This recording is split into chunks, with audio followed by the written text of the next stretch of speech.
Alrighty, what's up, everybody? Hey, so welcome to the Bold Podcast. If you're a new listener, appreciate it. Hit the subscribe button. If you have been a previous listener before, thank you for your loyalty, and thank you for tuning in again. Hey, as you guys probably know, I've been pretty quiet on the real estate front lately.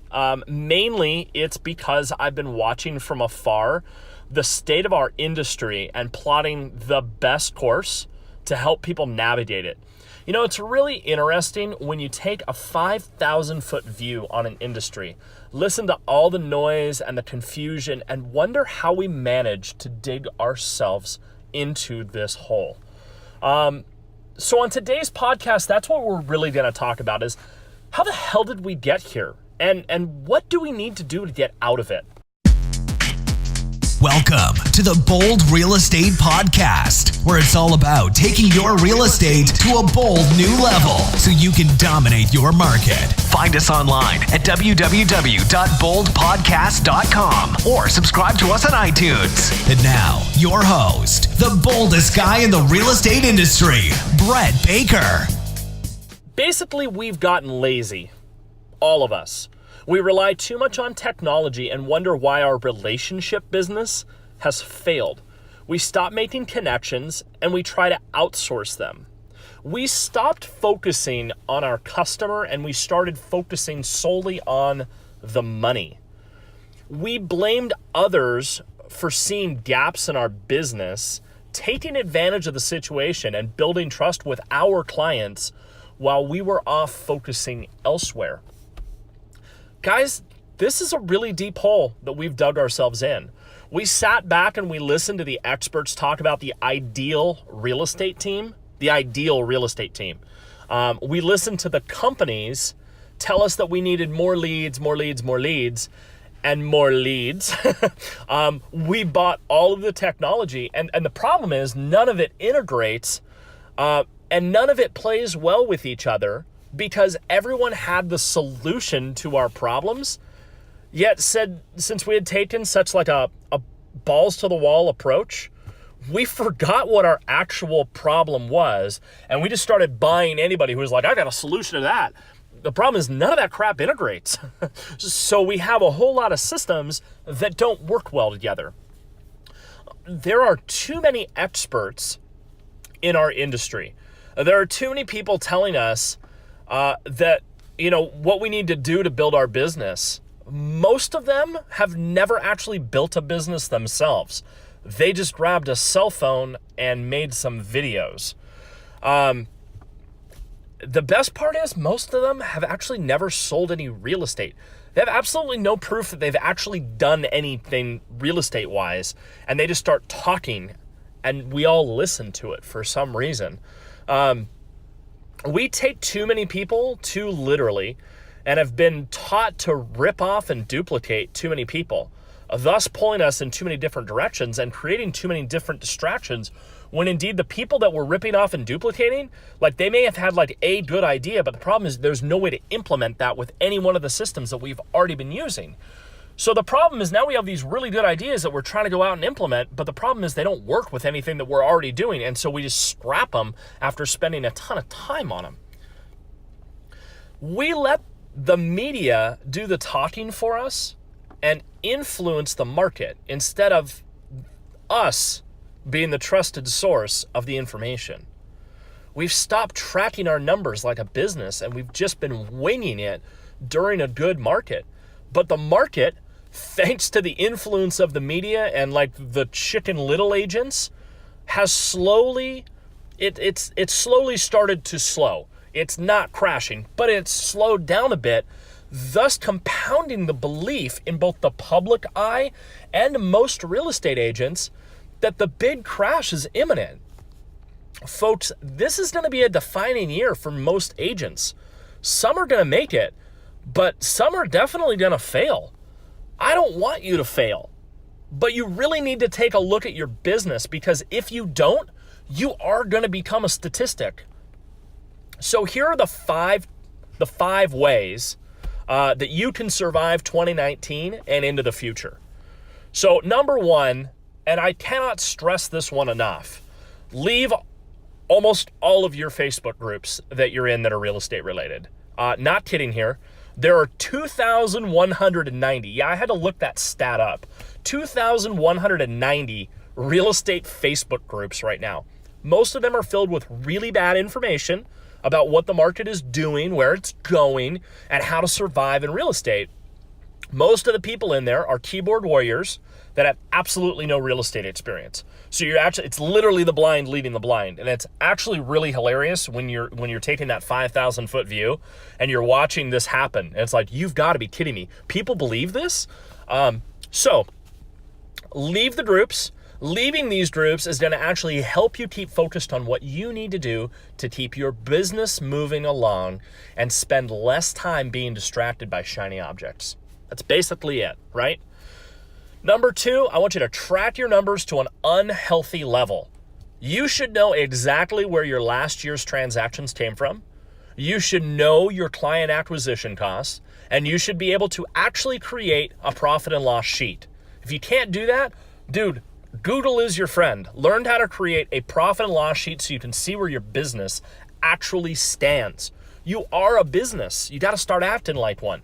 The better you know your numbers, the more informed you can be when it comes to your money going out, money coming in, and knowing your personal seasonality. Not your market seasonality, your personal seasonality. Number 3, stop building somebody else's business. I don't care what people are saying and doing in the industry. Stop trying to replicate them. Find out what works for you, your business, and your budget. Don't just hire a buyer's agent to hire a buyer's agent, or because your brokerage to tell you, or they told you to get a buyer's agent. There are literally coaching companies. Well, there is a specific coaching company out there. I'm not going to mention names. There is a coaching company out there that preaches that you need to hire buyer's agents. Now, they later tell you that you won't actually make the same amount of money that those buyer's agents are going to make until you have 13 to 35 buyer's agents, multiple admin, and a transaction coordinator. At that point, the team leader can, quote, exit production and make a decent living. Let me repeat that. 13 to 35 buyer's agents. Folks, that model is not profitable for 90% of the agents out there. It is absolutely set up to fail.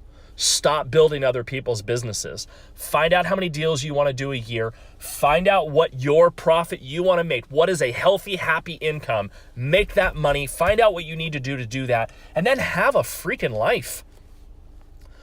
Number 4, break down your marketing into 3 legs of a stool. Okay? So we're going to break those 3 down. Number 1 is past clients. These are your cheapest form of advertising because they already know and trust you. The people that they refer to you also are going to know and trust you. Nurture the hell out of your past clients after you've done an amazing job for them. And in turn, they're going to remember to refer you to their friends and family as long as you stay in touch with them. Like literally, it's that easy. So that's leg number 1. Leg number 2, social media. Now, I'll be going more into this in later podcasts and on the Real Estate Underground, but social media is a phenomenal tool for building your business. Utilize it. I've covered this at length, so I'm not going to dive into too much of it right now, but here's literally the most important part of this whole kit and caboodle. Stop selling to people and start educating people. Become the resource of information for the people that find you on social media. People research more and more when they're looking at spending money. I mean, literally, I want you to think about it. The last time you bought a car, did you go online and research it? Did you look at Edmunds? Did you look at Kelley Blue Book? Did you look at Car and Driver? Did you research what the safety ratings were, right? So think about that now. Think about how much people are going to research buying a house, especially if they've never done it before. Number 3, the stool number 3, PPC, like pay-per-click, Facebook, Zillow, paid lead sources, right? So I want you to go back and I want you to listen to my episode about where I talk about knowing the buyer pipeline. This is going to help you figure out where each lead source puts buyers in the funnel. When you spend money on leads, make sure you know your client acquisition cost. Don't get fancy with this, right? Don't go find like, hey, is this company the best? Have you used this company? Do you like this company? No, stick with basics, right? Your big three are Zillow, PPC, and Facebook. Find a company to do your PPC, your Google PPC, and find someone to actually outsource your Facebook advertising to. Why? It's cheaper in the long run. Don't know who to use? I make recommendations daily in the Real Estate Underground. And so those are my top three, like my little stool legs right there, right? So that's number 4. Build out your stool, and you were probably going to have to listen to this again. But anyways, number 5, my number 5 thing you can do to survive this market and into the future. It's actually going to contradict number 1. Join the Real Estate Underground. This is not some bullcrap group run by people that don't know anything about real estate. This is a 100% free resource, just like this podcast. It extends these podcasts into discussions. I don't get paid to do this stuff, guys. Literally, I don't have sponsors. I don't get paid to do this crap. I do this 100% free. If my ex-wife and her attorney are listening to this, I really do this crap for free. Dude, I'm doing this because I'm so sick and tired of a broken industry, right? I'm sick and tired of the so-called experts leading everybody down the wrong path. I do it because I want you to succeed, and I want this industry to survive the current attacks that are happening on it. That's why I do this. I don't know if you can tell right now, but I'm really upset.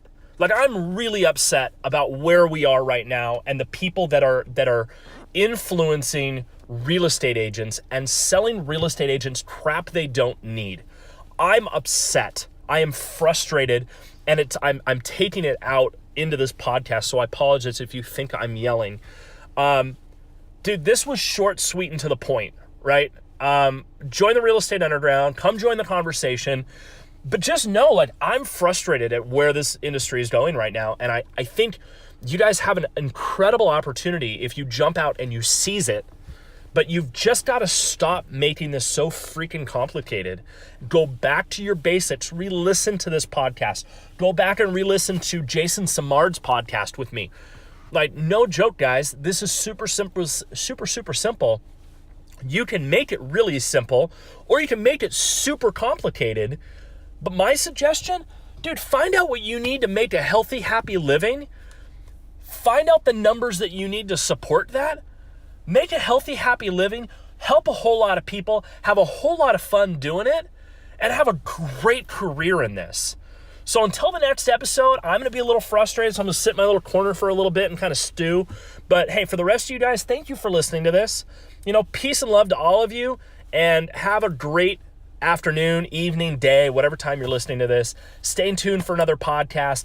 Take it easy. Thank you for listening to the Bold Podcast. Don't forget, you can find us online at www.boldpodcast.com or subscribe to us on iTunes so you never miss an episode.